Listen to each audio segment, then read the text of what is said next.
운전하는 경우도 이제 상당히 장시간 동안 이제 운전하는 경우들이 생길 겁니다. 근데 우리가 일반적으로 1시간 내외에서 한 2시간 내외 안쪽으로만, 그것도 이제 시내 주행만 이렇게 운전한다 그러면 일반적으로 보통 사람들이 피로감을 별로 못 느낍니다. 그리고 또 이제 운전을 좀 처음 해보는 경우는 이제 재미가 있기 때문에 그 상황까지는 이제 엔조이 하죠. 즐기게 되는데, 한 10시간 정도를 운전을 한다고 가정을 하고 이제 운전을 한다고 하게 되면은 사람의 컨디션이라는 게 이게 있습니다. 그래서 그때는 굉장히 조심을 해야 되는 게, 예를 들어 장거리 운전해서 지방을 간다든가 뭐 이런 경우들, 그냥 풀 스트레이트로 이제 운전해야 되는 상황이 빚어질 때 제일 운전자가 조심해야 될 부분 중에 하나가 착시 현상이고, 그 다음에 이제 그 2시간 한 번씩 반드시 그 운행을 함에 있어서 휴식을 취해줘야 됩니다. 30분씩이라도 가능하다라면은. 이건 제가 운전을 해봤기 때문에 하는 얘기입니다. 되게 운전이 사고가 나는 게, 운전을 뭐 베테랑으로 잘해서 사고가 안 나고 뭐 못해서 사고가 나는 게 아니라, 적절한 컨디션일 때 적절한 컨디션을 유지해주지 않으면 이제 사고의 원인의 확률이 높아지는 거죠. 그래서 무리하게 강행하는 운전을 하는 경우들을 제가 주변에서도 보게 됩니다. 그러면 그 운전에 대해서 이제 운전을 잘하느니 뭐 이런 거를 얘기하는 게 아니라 쉬어주라는 얘기만 합니다. 반드시 휴식을 취해줍니다 라고 얘기를 합니다. 그걸 안 해주었을 때 보통 사람들이 착시 현상을 갖게 됩니다. 왜 그러냐면, 도로에 장시간을 운전하고 어느 시점에 이제 맨 마지막 시점 10시간에서 11시간이 넘어가는 시점에 이제 그 운행을 해줄 때 사람은 아무리 성격이 유순하고 급하지 않은 성격이라도 조급해지게 됩니다. 그래서 그 상황을 쉬지를 않았기 때문에 더 조급해지는 거죠. 몸의 피로도는 축적이 되고, 그럼 빨리 가게 되는 습성이 생길 수밖에 없습니다. 실제로 제가 이제 저 같은 경우는 이제 어떤 경우가 있었냐면은, 목포까지 이제 서해안 고속도로로 이제 2000년대 초반이죠. 서해안 고속도로를 내려가서 거기서 다시 이제 제주도로 가는 배를 이제 차와 함께 이제 타고서 제주도로 간 적이 있습니다. 물론 일 때문에. 그리고 그날 당일로 이제 일치기 하고 이제 그 당일날로 저녁에, 하루 저녁인가 잤든가 하여튼 그날 저녁에 왔을 겁니다. 자지 않고. 그리고는 그 차뿐만 아니라 이제 배를 타고 5시간을 오죠. 5시간 온 상태에서 배가 이제 그 목포항까지 들어와서 거기에 이제 시점에 도착한 시점이 이제 저녁 6시에 출발했음에도 불구하고 11시인가에 이제 목포에 떨어졌습니다. 그리고 목포에서 잠깐 회사에다가 얘기를 해서 그날 당일로 못 들어가고 이제 좀 늦을 거다라는 식으로 이제 하루 정도를 이제 휴가를 내면 될 거를, 그 상황에서 이제 압박감 때문에 차가 내려지는 순간 그냥 목포에서 이제 톨게이트를 빠져나와서 이제 서울까지 바로 이제 질주를 한 거죠. 질주했는데 제가 이제 지나간 과거지만 거기서 이제 없지 않아 좀 페달을 밟게 되는 상황이 빚어진 거죠. 이제 그 사고가 난 건 없었습니다. 사고가 난 건 없었는데 거의 새벽 5시나 6시쯤 돼서 서울에 올라왔습니다. 서울에 올라왔는데 결국은 뭐 출근을 한 것도 아니고 그냥 집에 가서 이제 뻗은 거죠. 뻗어서 잠을 잤는데 그 다음날 일어났습니다. 그 저녁 그 해 밝은 날 다음날 일어난 거죠. 그래서 운전을 함에 있어서 항상 그 레저를 즐기더라도 항상 당일 코스로 뭐 그 장거리 운전을 하는 경우들이 있다라면은 그거 반대하는 입장입니다. 반드시 사고로 이어집니다. 그거는. 그래서 우리가 교통사고가 빈번해지는 상황을 이제 그래프로 이제 체크를 해보더라도 설 연휴나 이제 추석 때 연휴 때들 많이 나죠. 그게 바로 그런 겁니다. 운전은 또 교체해서 운전을 안 해요. 하던 사람이 계속합니다. 특히 이제 패밀리카를 운전하고 이제 지방이나 이제 이런 데 놀러 가는 사람들은 그렇게 짧은 시간에 이제 가족들을 태우고 가면서 여유 있게 가는 그 여행이라고 보여지지는 않습니다. 왜 그런 생각을 해보게 되면 고속도로에서 체증해서 먹히는 시간이 있거든요. 그게 특히 연휴 때는 한 시간에 빠져나갈 거리를 3, 4시간 더 이제 거기서 지체 현상이 일어납니다. 그런 상황에 놀러 가서 실제로 노는 시간은 얼마 안 됩니다.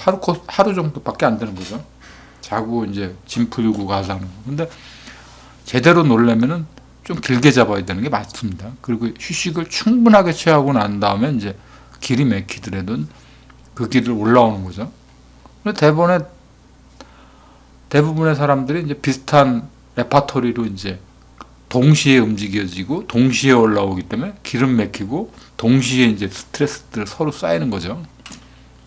그런 상황에서 이제 특히 설 명절 때 더 그렇습니다. 설 명절 때 유독 사고가 많이 나는 이유 중에 하나가 그 짧은 기간 동안 이제 고향을 다녀온다든가 이러죠.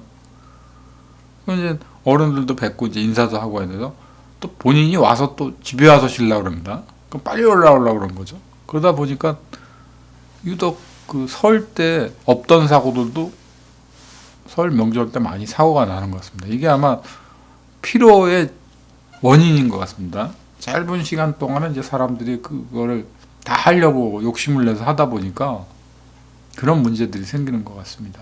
그래서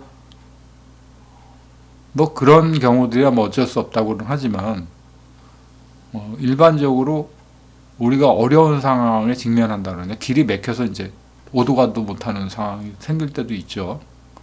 그런 경우는 이제 마음을 내려놓는 수밖에 없습니다. 그리고 그 이전에 장거리 운전에 있어서는 반드시 여기서 서울에서 부산을 내려가는데 부산에서 다시 서울로 올라올 때는 그 운전자만큼 최소한 충분한 휴식과 충분한 수면을 이루고 난 다음에 올라오라는 얘기를 제가 많이 합니다. 반드시 사고랍니다. 왜 그러냐면 제가 착시 현상이라는 얘기를 많이 하죠. 운전을 이제 잠을 못 잔 상태에서 운전을 하게 되면 어떤 현상이 일어나면 몸이 붕 뜨게 됩니다. 여러분들도 다 이해를 하시니까 알겠지만, 근데 우리가 운전이 아니고 이제 보행을 이제 붕 뜬 상태로 걸어간다라면은 뭐 사고의 확률이 적어지죠. 왜? 차를 안 탔으니까. 근데 운전을 하는 상황이면 그게 상당히 착시 현상들이 많이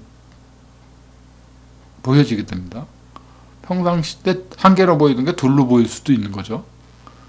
그럼 이게 이제 사고의 원인이 되는 겁니다. 그리고 방향 지시 등을 예전 같으면 좀 신속하게 1초 전에 이제 체크를 해줘야 방향 지시등을 이제 켜줄 거를 3초에서 2초가 느려집니다. 졸리면. 그리고 이제 더 무서운 건 뭐냐면 바로 졸음운전입니다.